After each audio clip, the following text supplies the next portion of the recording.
प्रणाम dear students, how are you all. तो बेटा आपको पता है रेडॉक्स रिएक्शन चैप्टर जो है ऑलमोस्ट हमारा कंप्लीट हो गया है। आज इस चैप्टर का लास्ट टॉपिक है paradox of fractional order reaction. एक बार वो हम और देख लेते हैं, फिर ये टॉपिक हमारा पूरा हो जाएगा। तो आज आप लोग हेडिंग डाल लो, टॉपिक है हमारा fractional oxidation state. Fractional oxidation state. बेटा कई बार कुछ कंपाउंड ऐसे भी होते हैं जो उनके एलिमेंट है, उनकी ऑक्सीडेशन स्टेट फ्रैक्शनल होती है, तो उसको निकालने का क्या तरीका होता है, किस तरीके से उसको निकालते हैं, ये आज हम डिस्कस करेंगे। तो इसके लिए मान लो बेटा मैंने पहला एग्जांपल लिया। फर्स्ट एग्जांपल है हमारा Br3O8। First example is Br3O8। अगर Br3O8 का नाम हम लिखें तो Br3, तीन यहाँ पे ब्रोमो है, तो इसका नाम हो जाएगा ट्राईब्रोमो। ट्राईब्रोमो। और 8 यहाँ पे क्या है, oxygen, octa oxide. ट्राईब्रोमो octa oxide, ये इसका नाम हो गया Br3O8 का। 3 ब्रोमो है, ट्राईब्रोमो, 8 ऑक्सीजन है, ऑक्टा ऑक्साइड। तो मैं आपको इसमें ये कहूँ कि आप जो ब्रोमीन एटम है उसकी ऑक्सीडेशन स्टेट निकालो। आप इसमें ब्रोमीन एटम की क्या निकालो, ऑक्सीडेशन स्टेट। अगर हम सिंपली निकालें तो यहाँ पे 3 ब्रोमीन एटम है तो 3x, ठीक है, प्लस 1 O का चार्ज क्या होता है, -2। यहाँ पे 8 ऑक्सीजन एटम है, इंटू 8 कर दिया, ओवरऑल इक्वल टू क्या है, 0। तो 3x - 16 इक्वल टू 0। तो 3x इक्वल टू 16। तो x आपका क्या आ गया, 16/3। x हमारा क्या आ गया बेटा, 16/3 आ गया। लेकिन फ्रैक्शनल ऑक्सीडेशन स्टेट में इसका 16/3 आया, लेकिन वास्तव में क्या है, जो Br3O8 है ना, इसमें जो ब्रोमीन एटम है ये अलग अलग ऑक्सीडेशन स्टेट शो करते हैं। इसको हम करते हैं इनके स्ट्रक्चर के बेस पे, इनको हम डिस्कस करेंगे इनके स्ट्रक्चर के बेस पे। बेटा थोड़ा सा रिफ्लेक्शन है इस रूम में, आज ऊपर ऊपर लिख देती हूँ मैं। तो हमें Br3O8 का स्ट्रक्चर डिस्कस करना है और उसके बेस पे हम यहाँ पे जो ब्रोमीन एटम है उसकी एवरेज ऑक्सीडेशन स्टेट निकालेंगे, ठीक है। तो देखिए ध्यान से, ये आपने कर लिया। अब इसके बाद Br3O8 का स्ट्रक्चर हम यहाँ पे ड्रॉ करेंगे। तो अगर मैं Br3O8 का स्ट्रक्चर बनाऊं तो कुछ ऐसा बनेगा। 3 इसमें ब्रोमीन एटम है, ठीक है। पहले मैं ये दम करती हूँ, ये हो गया हमारा। There are 3 bromine atom, okay, 1 2 3। Total यहाँ पे 3 ब्रोमीन एटम है और O कितने हैं आपके, टोटल 8 है। अब 8 O को मैं कैसे डिवाइड करूँ, 3 O इसके पास, 3 O इसके पास, 2 O इसके पास, ठीक है। तो ये कैसे लिखा जाएगा, देखो बेटा, double bond O, double bond O, double bond O, okay. यहाँ भी सेम आएगा, double bond O, double bond O, double bond O, हो गया। और यहाँ पे भी लगा दिया, double bond O, double bond O, okay. अब आप देखो टोटल इसका स्ट्रक्चर बन गया, Br3 है और O यहाँ पे टोटल 8 है। अब आप इसमें हर एक ब्रोमीन की ऑक्सीडेशन स्टेट निकालो, क्या क्या आएगी। तो यहाँ देखो बेटा, सिंपल सी ट्रिक क्या है निकालने की। ये ब्रोमीन एटम है, यहाँ पे 3 ऑक्सीजन से जुड़ा हुआ है। 1 O का चार्ज क्या होता है, -2। आपको पता है 1 O का चार्ज क्या होता है, -2। तो इस O का यहाँ -2 है, तो तीनों O का मिला के -2 -2 -2, टोटल यहाँ पे -6 हुआ। टोटल यहाँ पे क्या हुआ, -6। तो ब्रोमीन का चार्ज यहाँ पे +6 हो जाएगा। क्या हो जाएगा बेटा, +6, क्योंकि ब्रोमीन यहाँ पे 3 ऑक्सीजन एटम से जुड़ा हुआ है। अब इसकी बात करो, अब यहाँ ध्यान से देखो, जो ये ब्रोमीन है ये 2 ऑक्सीजन एटम से जुड़ा हुआ है। तो ये आपको पता है 1 O का चार्ज -2, टोटल 2 O का मिला के -4 होगा। तो यहाँ ब्रोमीन का चार्ज क्या आ गया, +4 आ गया। यहाँ ब्रोमीन का चार्ज क्या आया, +4। अब आप ऐसे इसमें ब्रोमीन का चार्ज निकालो तो क्या आएगा बेटा, +6 आएगा। तो 2 में तो ब्रोमीन आपका +6 का चार्ज शो कर रहे हैं और एक में जो आपकी ब्रोमीन है वो इसका चार्ज शो कर रही है बेटा +4 का। तो अब मैं आपको ये कहूँ कि जो Br3O8 है इसका एवरेज ऑक्सीडेशन स्टेट निकालो। अब हम Br3O8 की क्या निकालें, एवरेज ऑक्सीडेशन स्टेट। तो जब आप इसकी एवरेज ऑक्सीडेशन स्टेट निकालोगे तो क्या होगा, देखिए सबसे पहले आप ये देखो आपके पास कितने ब्रोमीन एटम है जो +6 की स्टेट शो कर रहे हैं। तो आपके पास ऐसे 2 ब्रोमीन एटम है, ठीक है। आपके पास टोटल 2 ब्रोमीन के एटम है जो किसकी स्टेट शो कर रहे हैं बेटा, +6 की स्टेट शो कर रहे हैं। हो गया। उसके बाद एक ब्रोमीन एटम आपका ऐसा है जो +4 की स्टेट शो कर रहा है। ये किसकी स्टेट शो कर रहा है, +4 की। हो गया, ठीक है। अब इसके बाद हमें इसका क्या निकालना है, average oxidation state. Total bromine atom यहाँ पे कितने हैं, 3। कितने हैं बेटा, 3। तो ये क्या हो गया, 2 6 12 +4 डिवाइड बाई 3, क्या आया 16/3। क्या आया 16/3। तो एवरेज ऑक्सीडेशन स्टेट तो ब्रोमीन एटम्स की यहाँ पे 16/3 आई। लेकिन अगर कोई आपसे इंडिविजुअल ऑक्सीडेशन स्टेट पूछेगा तो आप क्या कहेंगे, इसमें 2 ब्रोमीन एटम को +6 की ऑक्सीडेशन स्टेट शो कर रहे हैं और एक ब्रोमीन एटम यहाँ पे +4 की स्टेट शो कर रहे हैं। हाँ, आपकी एवरेज ऑक्सीडेशन स्टेट है, ठीक है, फ्रैक्शनल आ रही है, सही है। लेकिन एवरेज ऑक्सीडेशन स्टेट बेशक आपकी फ्रैक्शनल आए, लेकिन आप इंडिविजुअल एटम के ऑक्सीडेशन स्टेट निकालोगे ना, वो आपकी फ्रैक्शनल नहीं आएगी। यहाँ 2 ब्रोमीन एटम +6 की स्टेट शो कर रहे हैं और एक ब्रोमीन एटम यहाँ पे +4 की स्टेट शो कर रहे हैं, ठीक है। तो भाई ये एग्जांपल आपको समझ में आ गया होगा। अब इसके बाद नेक्स्ट एग्जांपल हम यहाँ पे डिस्कस करते हैं, इसे रब कर देती हूँ। अब देखिए बेटा नेक्स्ट एग्जांपल क्या है। इसके बाद मान लीजिए मैंने कोई और एग्जांपल लिया, S4O6 2 नेगेटिव, S4O6 2 नेगेटिव, हमने ये एग्जांपल लिया इस बार। अब अगर मैं इसका नाम लिखूं तो इसका नाम होगा बेटा, ऑर्गेनिक केमिस्ट्री में ना सल्फर को थायो बोलते हैं, तो टेट्राथायोनेट आयन। टेट्रा मींस 4 किसके एटम है, सल्फर के, क्योंकि टेट्राथायोनेट आयन है। It is tetrathionate ion, S4O6 2 negative, ठीक है, कर लोगे। तो अब हमें इसमें बतानी है जो सल्फर एटम है इसकी एवरेज ऑक्सीडेशन स्टेट क्या है और इसकी इंडिविजुअल ऑक्सीडेशन स्टेट क्या है।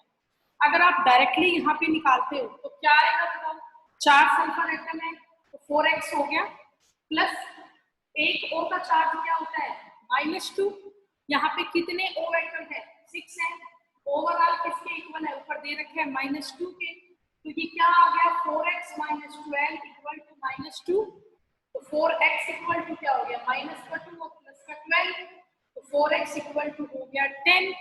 तो x इक्वल टू क्या आ गया बेटा, 10/4, 5/2 आ गया। क्या आ गया, 5/2। तो यहाँ पर जो ये आपका टिन सल्फर एटम है ये 5/2 की ऑक्सीडेशन स्टेट शो कर रहा है, ठीक है। आप इसे करके देखते हैं 5/2 की कैसे ये शो करता है।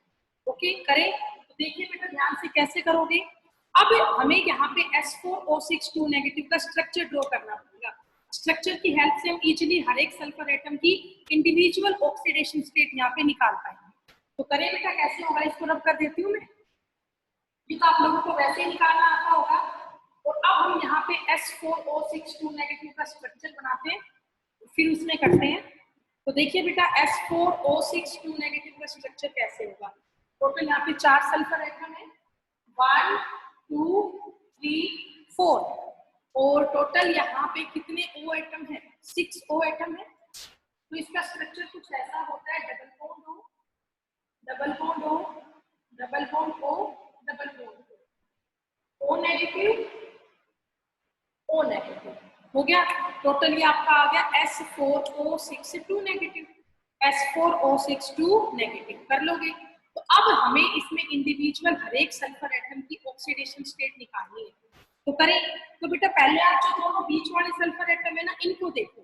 जो बीच वाले सल्फर एटम है आपके, ये किसी भी ऑक्सीजन एटम से जुड़ रहा है, नहीं जुड़ रहा, तो इसका चार्ज 0, इसका चार्ज क्या आएगा, 0। ऐसे आप इस वाले सल्फर एटम को देखो और ये किसी एस एटम से नहीं जुड़ रहा, तो इसका चार्ज भी क्या हो जाएगा, 0। बचे आपके 2 सल्फर एटम, एक बार इनका आप लोग देख लो। तो यहाँ पर जो ये S है आप देख सकते हो बेटा, 2 तो ये O जुड़ी हुई है, एक O का चार्ज क्या होता है, -2। यहाँ इस O का चार्ज क्या है, -1 है। ऐसे सेम यहाँ इस O का -2, इस O का -2 और इस O का चार्ज क्या है, -1। तो टोटल मिला के यहाँ -5 का चार्ज हुआ, मतलब सल्फर का चार्ज है कितना आएगा, +5 है। कितना आएगा, +5। ऐसे आप इस सल्फर का यहाँ पे निकालो, क्या आएगा +5। क्या आएगा बेटा? +5। तो आपको ये समझ में आया, जब मैंने इंडिविजुअल हर एक सल्फर एटम की ऑक्सीडेशन स्टेट निकाली तो 2 सल्फर एटम को यहाँ +5 की ऑक्सीडेशन स्टेट शो कर रहे हैं और 2 सल्फर एटम यहाँ पे जो है उनकी ऑक्सीडेशन स्टेट यहाँ पे 0 है, मतलब उन पे एक्चुअल चार्ज क्या है? 0 है। ओके, तो अब इसकी हेल्प से आप कर दोगे ना, तो बताओ कोई दिक्कत इसमें? तो अब इसकी एवरेज ऑक्सीडेशन स्टेट निकाल दो।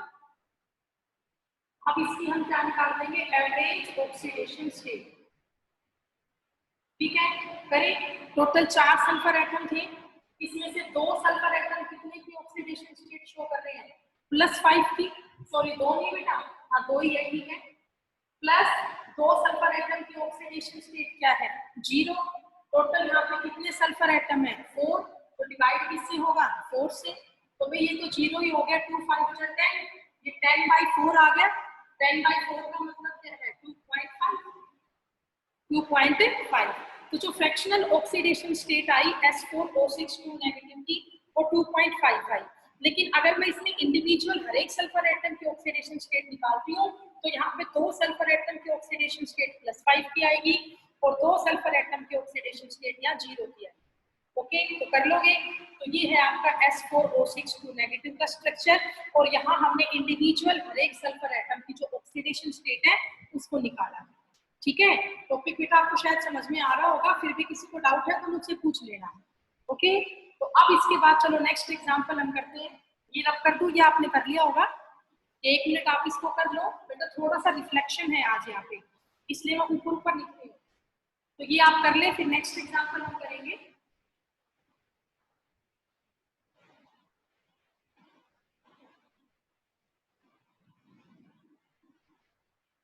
चलिए, अब इसके बाद नेक्स्ट एग्जांपल में लेके चल रही हूँ। मान लीजिए मैंने अगला एग्जांपल लिया MN3O4। MN3O4 MN3O4 एक मिक्स्ड ऑक्साइड है। MN3O4 क्या है? एक मिक्स्ड ऑक्साइड है। अगर मैं आपको ये कहूँ कि MN3O4 में आप मैग्नीज की ऑक्सीडेशन स्टेट निकालो, अगर आप लोग डायरेक्ट निकालते हो तो क्या आएगा भाई? 3 मैग्नीज है, इसको +3 मान लिया, सॉरी 3x मान लिया। एक मैग्नीज एटम का चार्ज x मान लिया, 3 का 3x हो गया। प्लस O का चार्ज क्या होता है? -2। इनटू में क्या कर दिया? 4। ओवरऑल किसके इक्वल हो गया? 0 के। तो ये क्या आ गया? 3x - 8 = 0। तो 3x = 8 आ गया। x = क्या हो गया बेटा? 8/। x = क्या हो गया? 8/3 हो गया। ठीक है, ये कर लोगे। तो Mn3O4 ये जहाँ पे है, इसमें मैग्नीज जो है उसकी एवरेज ऑक्सीडेशन स्टेट कितनी आ रही है? 8/3 आ रही है। क्या आ रही है? 8/3। अब इसका मीनिंग ये थोड़ी ना कि हर एक मैग्नीज पे 8/3 का चार्ज प्रेजेंट है, ये तो एवरेज ऑक्सीडेशन स्टेट आई है। अब मैं आपको ये कहूँ कि आप इसमें इंडिविजुअल एटम की ऑक्सीडेशन स्टेट निकालो, तो वो आप लोग कैसे निकालेंगे? तो अभी मैंने कहा जो Mn3O4 है ये एक मिक्स्ड ऑक्साइड है। ओके, अब ये मिक्स्ड ऑक्साइड किस किस का है वो आप देखिए। एक तो है इसमें MnO, एक तो इसमें क्या है? MnO और दूसरा इसमें है MnO2। ये मिक्स्ड ऑक्साइड है MnO का और MnO2 का। ओके, अब आप इसमें देख सकते हो Mn3O4 है टोटल, तो मैं इसमें 2 मोल कर दूं। इन दोनों का ये मिक्स्ड ऑक्साइड है। 2 moles of MnO into MnO2, इन दोनों से आपका क्या बन रहा है? Mn3O4 बन रहा है। आप खुद भी चेक कर सकते हो। टोटल मैग्नीज एटम यहाँ पे 2 और 1 3 है, यहाँ भी 3 थे। O एटम में चेक करूं, O एटम यहाँ पे 2 और 2 4 है, यहाँ भी कितने हैं? 4। हो गया। तो जो Mn3O4 आपका है ये एक मिक्स्ड ऑक्साइड है जो MnO और MnO2 से बना है। अब मैं आपको ये कहूँ कि इसमें दोनों मैग्नीज की आप ऑक्सीडेशन स्टेट निकालो, तो अगर मैं इसकी बात करूं MnO की, यहाँ पे एक मैग्नीज की ऑक्सीडेशन स्टेट क्या आएगी? तो आपको पता है यहाँ पे O का चार्ज क्या है? -2 है, तो यहाँ मैग्नीज का चार्ज डायरेक्टली लिख दूं मैं, +2 ही आएगा।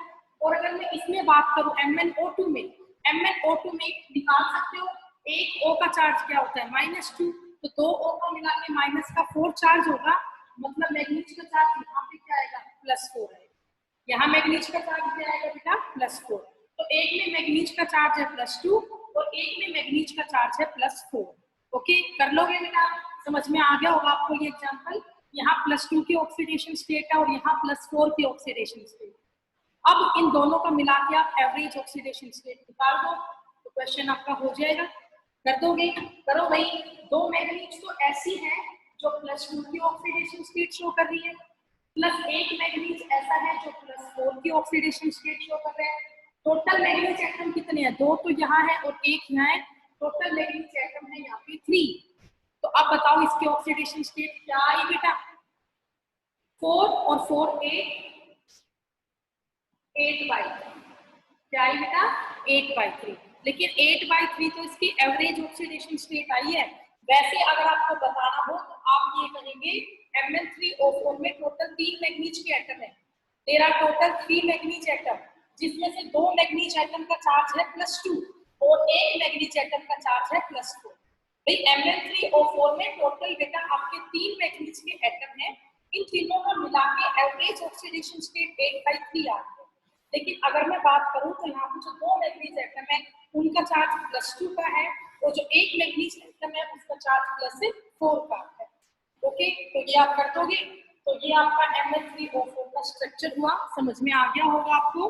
अब इसके बाद नेक्स्ट एग्जांपल हम करते हैं। ये रब कर देती हूँ। नेक्स्ट एग्जांपल इसके बाद Pp3O4 का ले लेते हैं। Pp3O4 का देखिए बेटा ध्यान से। नेक्स्ट एग्जांपल मैंने ये ले लिया Pp3O4। अब Pp3O4 में एक मिक्स्ड ऑक्साइड है। Pp3O4 is also a mixed oxide. ठीक है। अब Pp3O4 में लेड की ऑक्सीडेशन स्टेट क्या क्या है वो हमें करनी है। तो Pp3O4 में एक तो है PPO और एक आपका है PPO2 और इसके दो मोल है। 2 mole of PPO into PPO2। इन दोनों से आपका बना है Pp3O4। ये आप ध्यान रखना। तो अब आप इनमें ऑक्सीडेशन स्टेट इजीली निकाल सकते हो। PPO तो यहाँ पे लेड की ऑक्सीडेशन स्टेट क्या है समझ में आ रही है आपको? +2 है। एक O का चार्ज -2 तो PP का चार्ज है +2 ही होगा। और साथ में ये PPO2 है, इसमें एक O का चार्ज -2 तो 2 O का चार्ज -4 होगा। तो PP का चार्ज यहाँ पे क्या आएगा? +4 आएगा। तो आप कहेंगे जो Pp3O4 है ये भी एक मिक्स्ड ऑक्साइड है। इसमें जो लेड के एटम है वो वेरिएबल ऑक्सीडेशन स्टेट शो करते हैं। टोटल यहाँ पे 3 एटम थे लेड के, जिसमें से 2 एटम तो आपके +2 की स्टेट को शो कर रहे हैं और एक एटम आपका +4 की स्टेट को शो कर रहे हैं। 2 atom show +2 oxidation state and 1 atom show +4 oxidation state. अब अगर मैं जो Pp3O4 है इसकी एवरेज ऑक्सीडेशन स्टेट यहाँ पे निकालती हूँ। अब हम Pp3O4 की यहाँ पे क्या निकालेंगे बेटा? Average oxidation state. तो एवरेज ऑक्सीडेशन स्टेट क्या आएगी इसकी बताओ? निकाल सकते हो? तो बेटा एवरेज ऑक्सीडेशन स्टेट बड़ी आसानी से निकल जाएगी। 2 लेड तो ऐसे हैं जो +2 का चार्ज शो कर रहे हैं और एक लेड ऐसा है जो +4 का चार्ज शो कर रहे हैं। टोटल लेड एटम 3 है, डिवाइड बाय 3 कर दिया। कितना आया बताओ? 8/3। कितना आया बेटा? 8/3। मतलब Mn3O4 और Pp3O4 दोनों एक से हैं। तो आपको समझ में आ गया होगा जो Pp3O4 है इसमें तीनों लेड एटम की ऑक्सीडेशन स्टेट सेम नहीं होती। 2 लेड एटम यहाँ पे +2 की ऑक्सीडेशन स्टेट शो करते हैं और एक लेड एटम यहाँ +4 की ऑक्सीडेशन स्टेट शो करता है और इसकी एवरेज ऑक्सीडेशन स्टेट क्या आई? 8/3 है। ठीक है, कर लोगे? तो ये आपका बेटा स्ट्रक्चर हो गया Pp3O4 का। इसके बाद ऐसे ही एक एग्जांपल हम यहाँ पे और डिस्कस कर लेते हैं Fe3O4 का। ये मैं रब कर देती हूँ। नेक्स्ट एग्जांपल इसके बाद आप देखिए। अगला एग्जांपल मैंने यहाँ पे ले लिया Fe3O4 का। ठीक है, अब यहाँ पे आप आयरन के ऑक्सीडेशन स्टेट निकालोगे तो सेम है Fe3O4 भी। Fe3O4 जो है ये कैसे टूटता है बेटा आपका? एक तो FeO में और एक Fe2O3 में। एक तो FeO में और एक इसमें टूटता है Fe2O3 में। अब आप बड़ा आसानी से निकाल सकते हो। Fe का चार्ज यहाँ पे क्या होगा? +2 और Fe2O3 में Fe का चार्ज क्या होगा? निकालो। 2x - 6 = 0। तो 2x = 6 हुआ, x यहाँ पे 3 आया। तो यहाँ Fe का चार्ज क्या है, +3 है। तो आप ये कहेंगे जो Fe3O4 है ये भी एक मिक्स्ड ऑक्साइड है। Fe3O4 भी क्या है बेटा, मिक्स्ड ऑक्साइड है। यहाँ भी आयरन एटम दो अलग अलग ऑक्सीडेशन स्टेट शो करते हैं, एक तो +2 की स्टेट शो कर रहा है और एक +3 की स्टेट शो कर रहा है, ठीक है। तो एक Fe एटम तो +2 की स्टेट शो कर रहा है और दो Fe एटम यहाँ पे +3 की स्टेट शो कर रहा है। और अगर इनकी हेल्प से हम इनकी एवरेज ऑक्सीडेशन स्टेट यहाँ पे निकालें तो वो क्या हो गया बेटा, एक Fe का चार्ज क्या हो गया, +2 हो गया, ठीक है। और एक ही तो एटम है जिसका चार्ज +2 है, साथ में दो Fe एटम ऐसे हैं जिसका चार्ज क्या है, +3 है। तो टोटल Fe एटम यहाँ पे कितने हैं, 3 है। तो ये क्या बन गया बोलो, +2 यहाँ और +6 यहाँ, तो 8/3 क्या आ गया, 8/3। तो अगर मैं ये पूछूं कि एवरेज ऑक्सीडेशन स्टेट क्या है यहाँ पे, तो एवरेज ऑक्सीडेशन स्टेट कितनी आएगी बेटा, 8/3 आएगी। ओके, तो ये भी आप कर लोगे। तो भाई ये आपका टॉपिक हो गया paradox of fractional oxidation state का। इससे आपका कंक्लूजन क्या आया कि मान लीजिए हमारे पास कोई भी कंपाउंड है और उस कंपाउंड में जो आपके एटम है, सेंटर एटम मान लो जो भी है, उसकी ऑक्सीडेशन स्टेट फ्रैक्शनल आ रही है। तो फ्रैक्शनल ऑक्सीडेशन स्टेट का मतलब ये है कि उसकी एवरेज ऑक्सीडेशन स्टेट फ्रैक्शनल आई है। लेकिन अगर उसमें हम एलिमेंट वाइज ऑक्सीडेशन स्टेट की बात करें तो वो आपकी फ्रैक्शनल नहीं होगी। जैसे मतलब ये एग्जांपल है Fe3O4 का, जहाँ पे फ्रैक्शनल ऑक्सीडेशन स्टेट में 8/3 आई। अब 8/3 का मतलब ये नहीं है कि यहाँ पे हर एक आयरन एटम 8/3 की ऑक्सीडेशन स्टेट शो कर रहा है, नो, इसका मीनिंग ये नहीं है। तो इसका मतलब क्या है, यहाँ पे दो अलग अलग तरह के आयरन एटम है। टोटल इसमें 3 Fe के एटम थे, जिसमें से 2 Fe के एटम को +2 की स्टेट शो कर रहे हैं और सॉरी बेटा, एक Fe एटम को +2 की स्टेट को शो कर रहा है और 2 Fe एटम इसमें +3 की ऑक्सीडेशन स्टेट शो कर रहा है। हाँ, तीनों का मिला के जो एवरेज ऑक्सीडेशन स्टेट आ रही है ना, वो आपकी क्या हो जाएगी, 8/3 हो जाएगी, ठीक है। तो ये आपका टॉपिक पूरा हुआ फ्रैक्शनल ऑक्सीडेशन स्टेट का। तो बेटा इसके बाद एक एग्जांपल मैं आपको इसके और डिस्कस करवा देती हूँ। तो नेक्स्ट एग्जांपल आप देखिए, इसको रब करके भी आपने कर लिया होगा। ये सभी बेटा बहुत इंपॉर्टेंट है आपके। तो अगला मैं क्वेश्चन ले लेती हूँ, आपको ऑक्सीडेशन नंबर निकालना है सल्फर का इन Na2H2O3। हमने ये लिया Na2H2O3 और आपको इसमें सल्फर एटम का ऑक्सीडेशन स्टेट निकालना है। अगर आप सिंपली सल्फर एटम की ऑक्सीडेशन स्टेट निकालोगे तो क्या आएगी बेटा, आपको पता है एक Na एटम का चार्ज क्या होता है, +1। तो यहाँ पे एक Na एटम का चार्ज हो गया +1। टोटल यहाँ कितने Na एटम, 2 है, तो मैंने इसकी मल्टीप्लाई 2 से कर दी। प्लस सल्फर की ऑक्सीडेशन स्टेट निकालनी है, 2 सल्फर एटम है तो मैंने 2x कर दिया। प्लस एक O एटम का चार्ज क्या होता है, -2 इनटू मैंने कर दिया 3 और ये ओवरऑल किसके इक्वल हो गया, 0 के। अब बताओ ये क्या बचा, +2 + 2x - 6 इक्वल टू 0। तो ये क्या आ गया, 2x - 4 इक्वल टू 0। तो x इक्वल टू हो गया 4/2, मतलब x इक्वल टू 2 आया। तो अगर हम सिंपली यहाँ पे Na2H2O3 की ऑक्सीडेशन स्टेट निकालते हैं तो वो हमारे निकालने पे 2 आ रही है। ये कहेंगे कि दोनों सल्फर एटम यहाँ पे जो है वो 2 की ऑक्सीडेशन स्टेट शो करते हैं, बट एक्चुअल में ये रोल है, ये गलत है। तो फिर इसका सही तरीका क्या है, यहाँ पे दोनों सल्फर एटम की ऑक्सीडेशन स्टेट अगर 2 नहीं होती तो फिर क्या होगी, तो हमें यहाँ पे Na2H2O3 का स्ट्रक्चर ड्रॉ करना पड़ेगा। उसी की हेल्प से ये क्वेश्चन हमारा हो सकता है। तो करें बेटा स्ट्रक्चर ड्रॉ, कैसे Na2H2O3 का स्ट्रक्चर बनेगा, आप लोग देखिए ध्यान से। तो मैं आपको समझाती हूँ, यहाँ देखिए टोटल कितने sulphur atom, 3 1 2 sorry 2 sulphur atom है, टोटल 1 हो गया। अब O एटम यहाँ पे कितने हैं, टोटल 3 है। यहाँ पे टोटल O एटम कितने हैं, 3 है, ओके। और अगर मैं यहाँ पे सोडियम एटम की बात करूँ तो वो कितनी है, वो 2 है। तो इसका स्ट्रक्चर कुछ ऐसा बनेगा, ध्यान से देखना बेटा। ये एक सल्फर है, ओके, इसमें एक O के साथ हो गया और एक सिंगल बॉन्ड O और Na ये बन गया। यहाँ भी सिंगल बॉन्ड O और Na ये बन गया। अब आप लोगों ने पढ़ रखा है सल्फर के क्या होता है, 16। अगर मैं इसको डिवाइड करती हूँ 2 8 कहने की बात ये है सल्फर की आउटमोस्ट शेल में कितने वैलेंस इलेक्ट्रॉन है? 6 वैलेंस इलेक्ट्रॉन। सल्फर एटम की आउटमोस्ट शेल में यहाँ पे 6 वैलेंस इलेक्ट्रॉन है, मतलब सल्फर के पास 6 इलेक्ट्रॉन है, जिसमें से 1 2 3 4 चार आप यूज कर चुके हैं। सल्फर में अभी 2 इलेक्ट्रॉन बचे, लेकिन आप देखिए सल्फर एटम का ऑक्टेट यहाँ पे पूरा हो जाता है। सल्फर एटम का ऑक्टेट यहाँ पे पूरा हो चुका है बेटा, 1 2 3 4 5 6 7 8। तो अब क्या होगा, जो एक सल्फर एटम तो बचा है ना, इसके साथ ये वाला सल्फर कोऑर्डिनेट बॉन्ड बनाएगा। क्या बनाएगा बेटा? कोऑर्डिनेट बॉन्ड बनाएगा। उससे इस sp की इलेक्ट्रॉन 8 ले जाएंगे, इस sp की इलेक्ट्रॉन हो जाएंगे 6। तो इसके पास थे, तो ये इस एटम के साथ क्या कर रहा है? कोऑर्डिनेटेड बॉन्डिंग कर रहा है। और जहां पे कोऑर्डिनेट बॉन्डिंग करेगा ना सल्फर, तो इस सल्फर के पास 2 इलेक्ट्रॉन की कमी पड़ जाएगी।